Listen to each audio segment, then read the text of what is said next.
पराई एक अंधी माँ।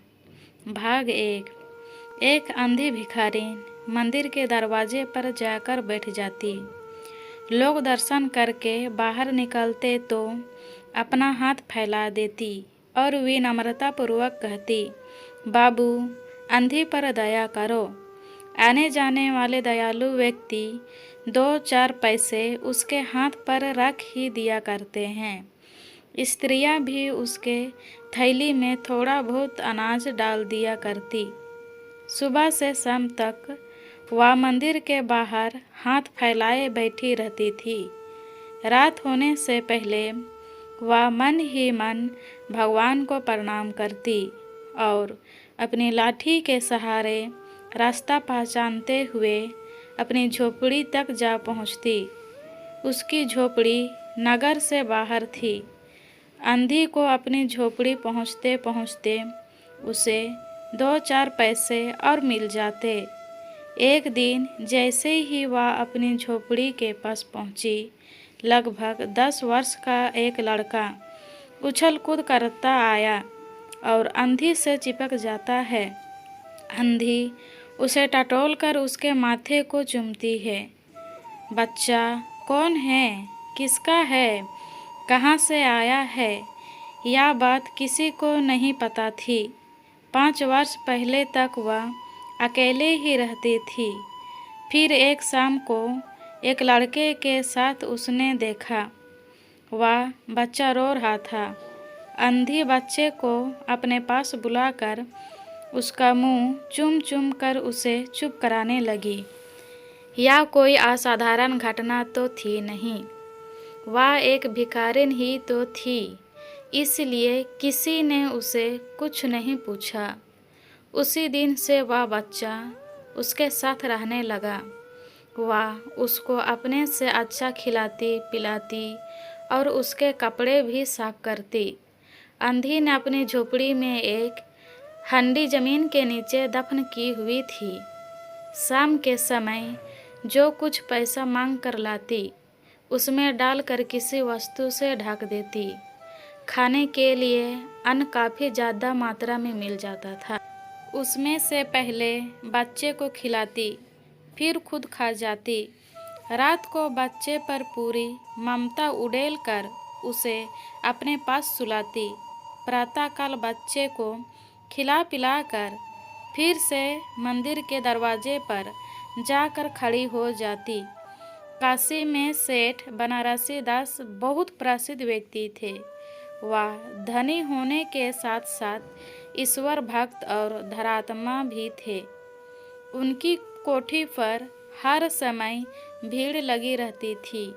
उनके पास अनेक लोग कर्ज लेने के लिए आते थे।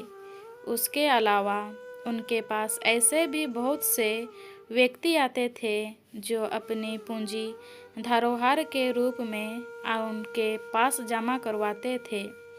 अंधी के पास भी काफ़ी रुपये हो गए थे। उसे डर लगने लगा कि कोई उसके रुपये ना चुरा ले। एक दिन शाम के समय अंधी ने अपनी वह हंडी जमीन से उखाड़कर आंचल में सारे पैसे को छिपाकर सेठ जी की कोठी पर पहुंची। सेठ जी उस वक्त हिसाब किताब में व्यस्त थे। उसे देखकर वह बोले, क्या बात है बुढ़िया? अंधी ने अपनी हंडी उनके आगे सरका दी। सेठ जी ने पूछा, क्या है इसमें? अंधी ने उत्तर दिया, भीख मांगकर अपने बच्चे के लिए पैसे इकट्ठे करती हूँ। अपने पास रखने से डरती हूँ। इन्हें आप अपने कोठी पर रख लो। सेठ जी मुनीम की ओर संकेत करते हुए कहा, पैसे को गिनकर जमा कर लो।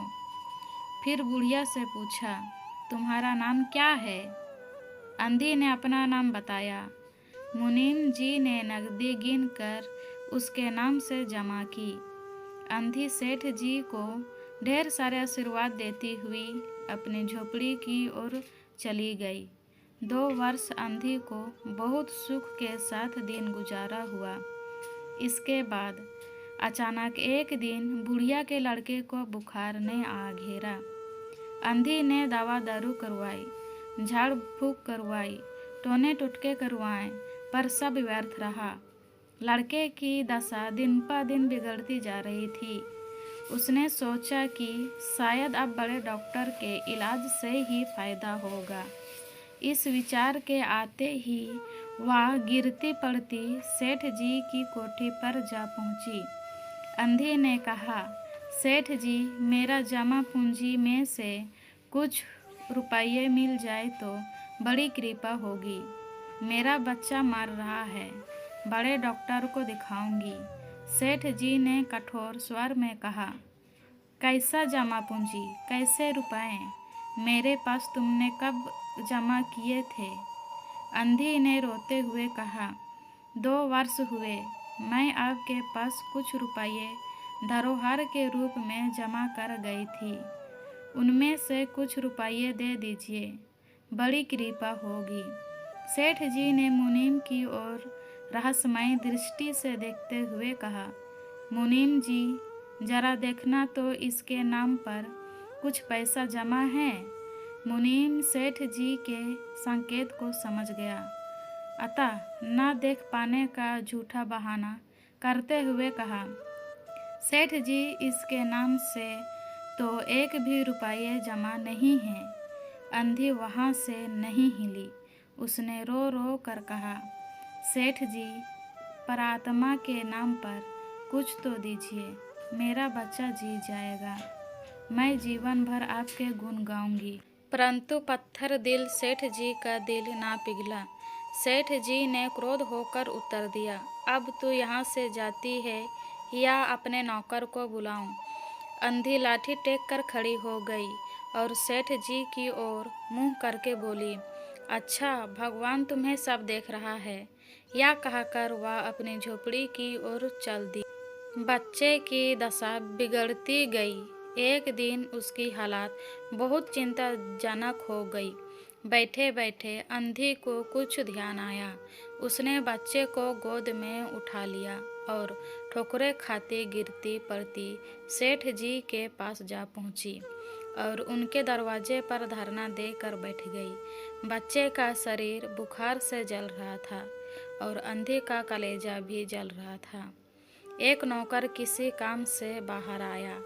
अंधी को बैठे देखकर उसने सेठ जी को सूचना दी। सेठ जी ने आज्ञा दी कि उसे भगा दो।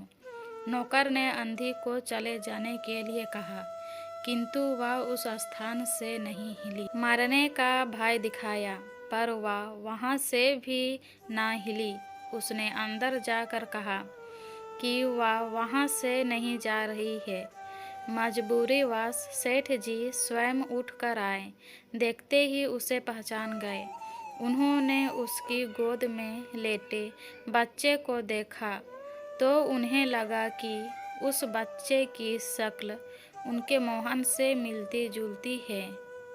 दोस्तों, यह कहानी कैसी लगी कमेंट में अपना राय ज़रूर दें। वीडियो अच्छी लगी तो चैनल को सब्सक्राइब करें और लाइक करें। इस कहानी के भाग 2 में फिर से मिलते हैं। वीडियो देखने के लिए धन्यवाद।